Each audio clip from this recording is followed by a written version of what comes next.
नामदान भीतर की यात्रा का पहला चरण। भूमिका। संत कहते हैं जिस दिन इंसान चुप होना सीख लेता है उसी दिन आत्मा बोलना शुरू करती है। हम बहुत बोलते हैं, दूसरों से भी और खुद से भी। मन लगातार कुछ ना कुछ कहता रहता है, यह चाहिए वह नहीं चाहिए, ये गलत है ये सही है।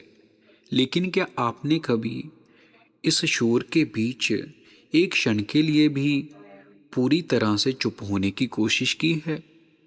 जीवन हमें सब कुछ सिखाता है, कमाना, संभालना, बचाना, समझौता करना, पर एक बात नहीं सिखाता, भीतर लौटना।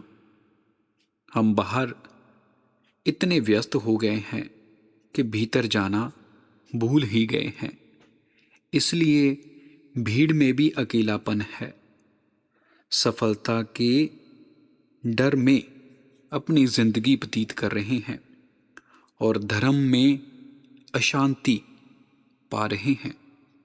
आज का ये सत्संग कोई उपदेश नहीं है, जो किसी को सही या गलत ठहराने नहीं आया है। यह तो एक मौन निरंतर है कि अगर थक गए हो तो थोड़ा रुकिए, अगर बहुत कुछ पा लिया है तो एक बार खुद को भी पालें। नामदान कोई धार्मिक प्रक्रिया नहीं है, आत्मा की स्मृति है जो हमें याद दिलाती है कि हम केवल शरीर नहीं हैं, केवल विचार नहीं हैं, केवल मन नहीं हैं। नामदान उस दिशा का नाम है जहाँ शब्द कम हो जाते हैं और अनुभव ठहरता है। यहाँ आंखें बंद होती हैं पर दृष्टि खुलती है। जहाँ बाहर कुछ नहीं बदलता पर भीतर सब कुछ बदलने लगता है।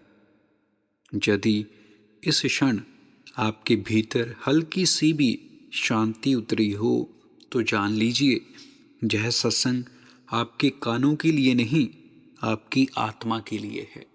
नामदान क्या है? नामदान का अर्थ केवल शब्दों का ज्ञान प्राप्त करना नहीं, या किसी मंत्र को याद कर लेना, या किसी ध्वनि का उच्चारण करना भी नहीं है। नामदान का वास्तविक अर्थ है उस नाम से जुड़ जाना जो आत्मा को परमात्मा से जोड़ दे। वह नाम कानों से सुना नहीं जाता बल्कि भीतर अनुभव किया जाता है। वह नाम जो मन के शोर से परे है, आत्मा की गहराइयों में सदैव गूंज रहा है।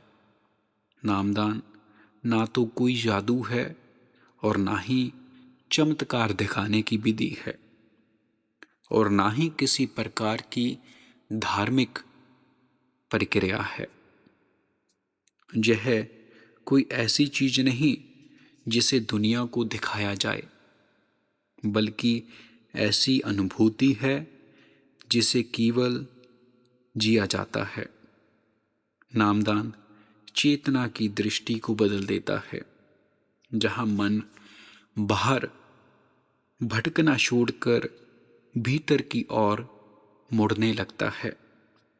नामदान आत्मा को घर लौटाने की प्रतिक्रिया है।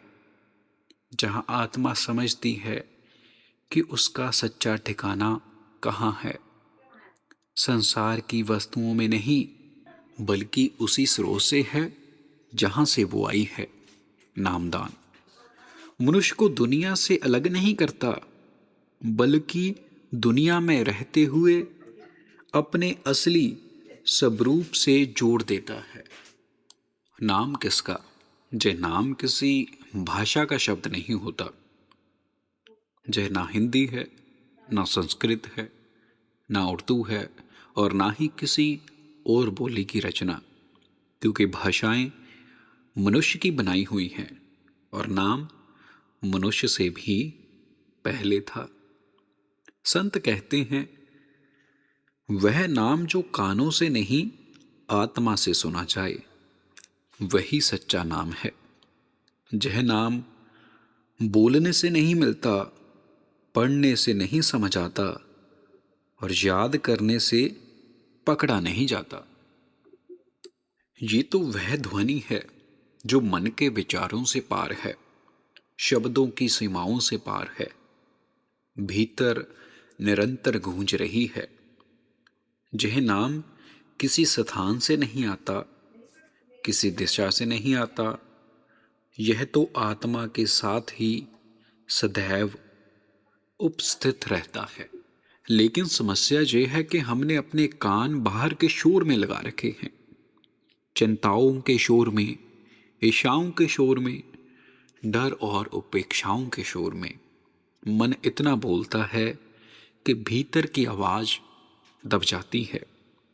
नाम कोई नई चीज नहीं है जो हमें प्राप्त करनी हो, यह तो वही है जिसे हमने सुनना भुला दिया है।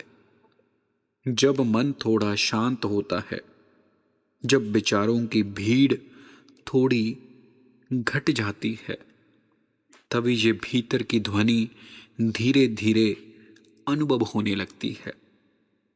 और उसी अनुभव का नाम है नाम। नामदान हमारे लिए क्यों जरूरी है? हमारे जीवन में जो पीड़ा है वह अधिकतर बाहर से नहीं आती, हमारे भीतर से जन्म लेती है। परिस्थितियां तो सिर्फ कारण बनती हैं, असल चोट हमारा मन खुद देता है। मन बीते हुए समय को पकड़ कर रखता है, कभी पछतावा बनकर, कभी अपराध बोध बनकर। मन आने वाले समय की ओर भी हमें खींचा ले जाता है, जहां डर है, अनिश्चितताएं हैं, कल्पनाओं का बोझ है। मन हर पल तुलना करता रहता है, कभी दूसरों से, कभी अपने आप से। इसी तुलना में संतोष हो जाता है और बेचैनी जन्म लेती है। मन की सबसे बड़ी कमजोरी ये है कि वह वर्तमान में नहीं टिकता, इसलिए वह कभी शांत नहीं हो पाता। नामदान उस समस्या का समाधान है जो हमें बाहर खोजने को नहीं कहता, वह सीधे मन की जड़ को पकड़ने की युक्ति बताता है। नामदान हमें यह नहीं सिखाता कि मन से लड़ो, बल्कि यह सिखाता है कि मन से ऊपर उठो। जब मन को सही दिशा मिलती है तो वह स्वयं शांत होने लगता है, और जिस क्षण मन का प्रवाह थमता है, उसी क्षण भीतर एक नया मार्ग खुलता है। वह मार्ग आत्मा का होता है। जहां मन पीछे छूटता है, वहीं से आत्मा की सच्ची यात्रा शुरू होती है। और उस यात्रा का प्रथम द्वार है नामदान।